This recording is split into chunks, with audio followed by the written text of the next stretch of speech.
out, please. Okay. Because I'm done with you. Okay. Okay. My son, financially and also health-wise, is the best. I didn't mean to upset Leave me you. I'll leave you alone. Go away. Okay. Go away. Okay. Go away.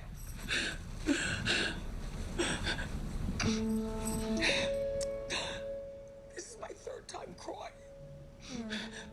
All right. And I cried the other day. It's so heartbreaking to watch. And that's a look at the new Lifetime documentary, Where is Wendy Williams, which premiered over the weekend. So here to weigh in on the much talked about documentary is entertainment journalist Jazzie Belle. Good to see you, Jazzie. Good morning. It's always great to be here with you guys. I only saw half. I didn't see the second part. It was tough to watch, right? You interviewed Wendy Williams for your podcast, Women in Hip Hop, right? Yes. You were on the show many times, so you know her a bit. When the Wendy you knew to what you saw in the documentary, what did you make of it?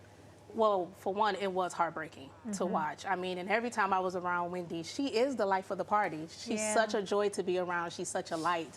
And even if you never met Wendy, as a fan, you know she is this iconic figure. So to see her go from this iconic status to watch her pretty much in the thick of her struggle is devastating. And I'm sure all the fans around the world felt the same way. It was devastating to watch. Yeah, and she's listed as an executive producer.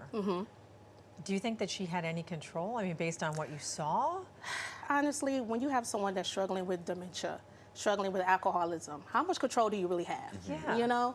And it was hard to watch because we don't know if this was a way to exploit her or the way to help her, right? When you see her showing her lymphedema issues at her feet and saying that I'm showing it because it's funny, it's not funny.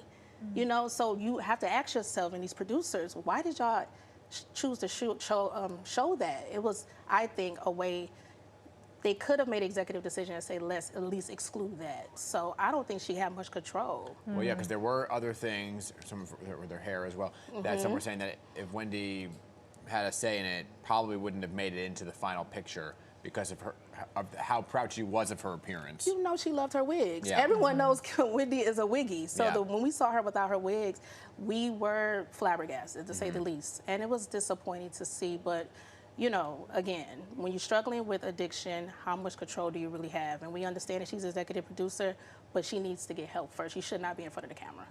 Now, the courts put Wendy under court-appointed professional guardianship instead of the care of her family. Right. Do you feel like that was the right decision? You know, here's what I think about that. I know when it comes to your loved ones that's struggling with substance abuse, you want to help them. Yeah. But sometimes I think friends and family are equipped with the right tools to help them, right? But with that being said, we see how it all unfolded with the court-appointed guardianship. They didn't seem like they were doing a good job either, right? I mean, she was fleeing to LA getting drunk. She was waking up, going to sleep drunk, waking up, drinking again, going to sleep. So to me, I wish it could have been a fine medium to where, okay, the friends and family can't fully help her, but can we have it to where the guardianship at least is in contact with the family because they love her and they mean well by her. So it would have been helpful to see them being able to communicate with the family instead of the management team, which I thought was a terrible idea because that's her lifeline, it's her family. Well, yeah, but the whole idea of the podcast, right, besides shedding a light on what exactly she's going through, which may or may not be a good thing for some folks, bad things for others, right, was supposed to relaunch her career, give her this podcast, right? But now, like you're saying, some are saying, well, maybe that, seeing the condition she's in, there won't be a podcast. What do you think? I think we don't need a podcast. I mean, honestly, as much as I love the Wendy Williams show, as much as I miss seeing Wendy Williams on my television, spilling the tea and being messy, I love Wendy Williams much more. And I want her to get healthy. So I feel like her health is more of a serious issue where that needs to be in the forefront, that needs to be handled first before she gets in front of the camera. So I'm hoping that this documentary is something that Wendy can watch and say, okay, I need to get help. I'm getting the help, and before I can even think about getting in front of the camera, I have to make sure that my health comes first. And we learned that she didn't even know her show was ending. That was heartbreaking. Unbelievable. Listen, I tell people all the time, even myself, you know, it's people that put their careers first, that love their careers. Nothing is wrong with that, but we need that work-life balance because we know the minute you get sick or something happens to you, God forbid, they're cleaning out your cubicle and somebody else is there.